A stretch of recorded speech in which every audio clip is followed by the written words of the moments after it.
Hello fellow god gamers. This video will be unscripted, so unlike my usually tightly written, heavily edited videos, this will be more like your casual YouTubers videos. This is a retrospective of the Tengu Plant War League hosted by ATrueHero. I won't beat around the bush, our team, the Akatsuki, placed top 4. I was joined by Mr. Sultai as Pain, our captain, Ledio, Sasuke, Chillfil as Itachi, and finally Beastmode as Kakuzu.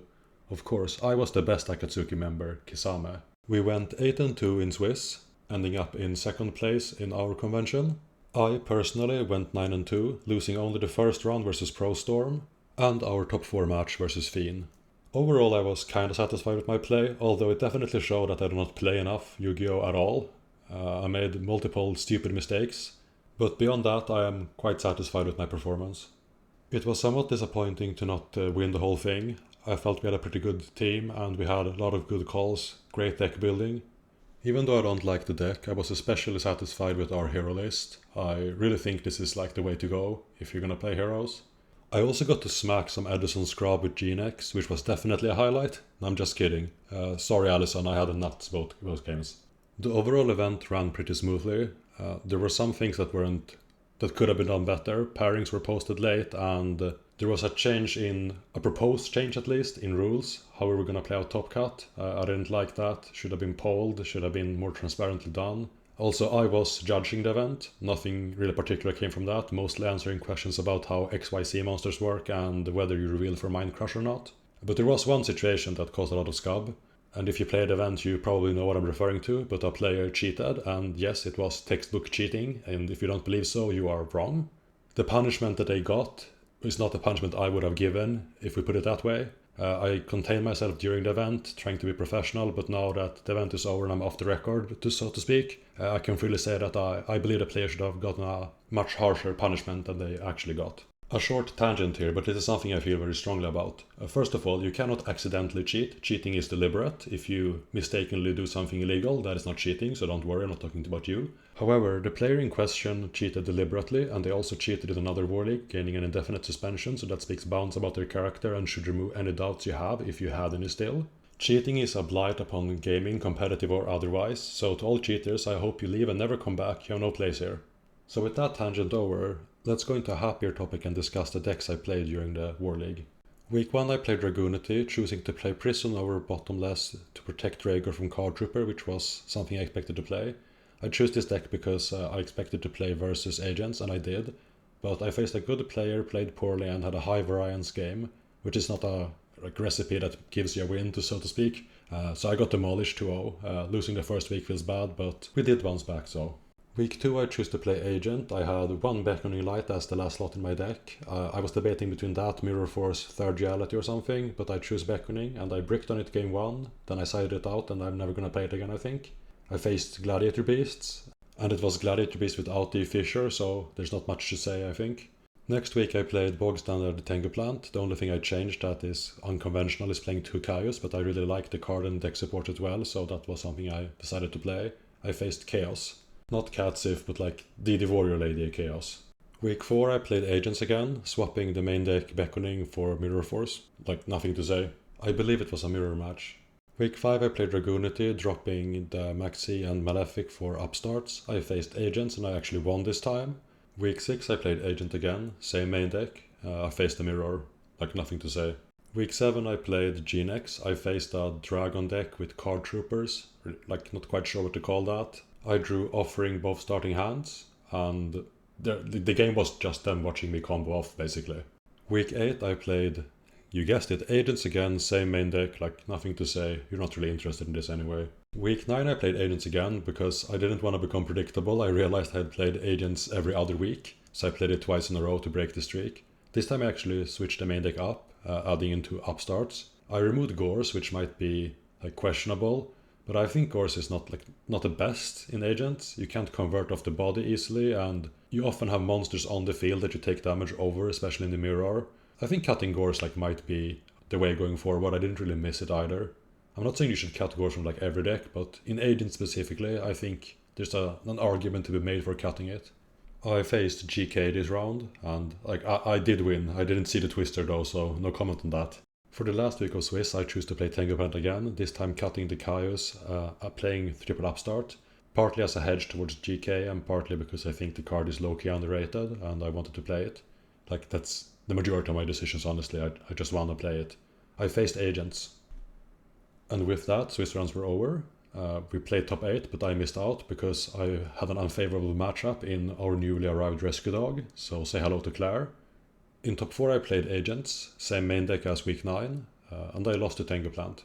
Unfortunately, my team couldn't carry me through this round, and we lost to the eventual winners, Perfect Circle, congratulations. And yeah, that's our run. So with this event now behind us, what are the takeaways we can get?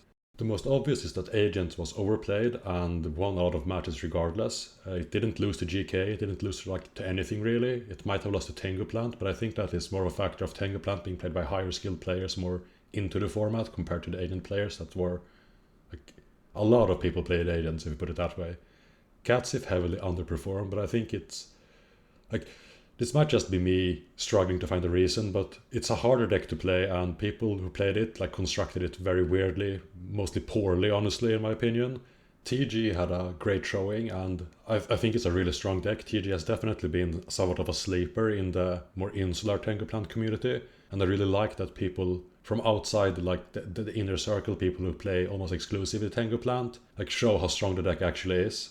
I feel like it also showed that decks that are not the big 3 or big 4 or however the 4 horsemen as Fraser says, whatever, that those decks outside whatever perceived top tiers we have really aren't that strong and they're not hidden gems.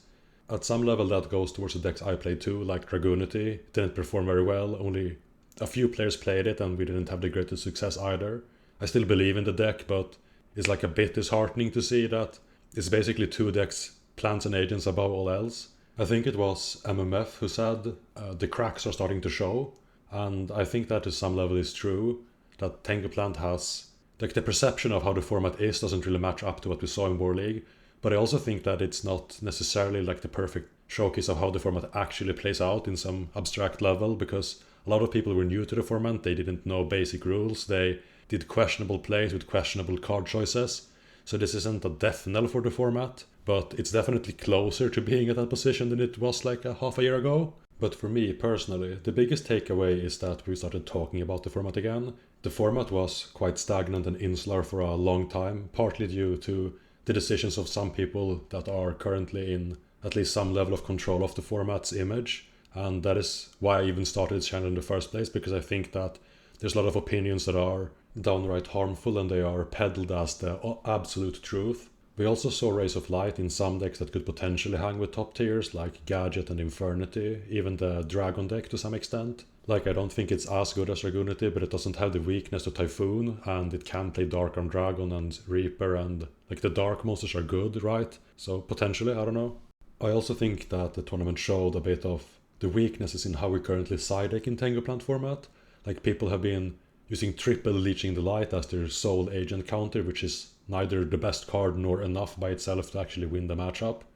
I think at least for me personally, I'm really down on Blackhorn now. I used to be sold on the card as a versatile and strong answer in the side, but I don't feel so anymore. I think I might just cut it entirely. Or at least put a lot more thought into which deck and versus what deck I put it in. Another somewhat surprising thing was that Maxi clearly overtook Veiler as the hand trap of choice. Historically, it has been the reverse. Veiler being a tuner on the light makes it better to draw, at least in theory. But even decks like Catsif would run 2 Maxi, 1 Veiler in main deck. And even within our own team, we decided that Maxi was the superior card to side versus Agents, which is also crazy if you would say that to someone half a year ago. They'd be like, why? You can't bring in Maxi versus Agents, they don't. They have no targets. While in reality, Maxi matches up better versus Venus than Veiler does, and that is basically all there is to say. And that's my major thoughts about the event itself, and some about the format. What I hope will happen is that at least some of the players found the format fun enough to stick around and continue playing. I know at least Sultai, our team captain, is playing Tengu Ramble as we speak, actually. And that is definitely positive for me. I want more people, I want them to make the format better, and if that's not possible, to ruin it and show how broken the format actually is. I'd take either option. I've hammered this point multiple times, but the format has been stagnant, and I want strong opinionated people. I want them to say that Agents is the best deck, or that Agents sucks, or whatever. I just want the conversation to start and people to play, trying to prove their points. Because at the heart of my argument lies the fact that the format is still underexplored. We've seen innovations going on still in Goat and Edison, so why can't Tengu Plant be the same? Speaking of Goat and Edison, I am definitely going to branch out into more formats, even though Tengu Plant is, at least for now, closest to my heart. Currently on my shortlist is Fiber format, Perfect Circle, 1103, the OCG Tengu Plant basically, as well as Edison of course. I'm also open to playing something way more modern, like Dragon Link a couple of years ago looks really fun. I don't know which format that would be, but I like the deck. Since YouTube is ostensibly personality driven, I felt the need to update on why I haven't posted anything in several months. First off, War League took my time, and secondly, I'm both slow and lazy.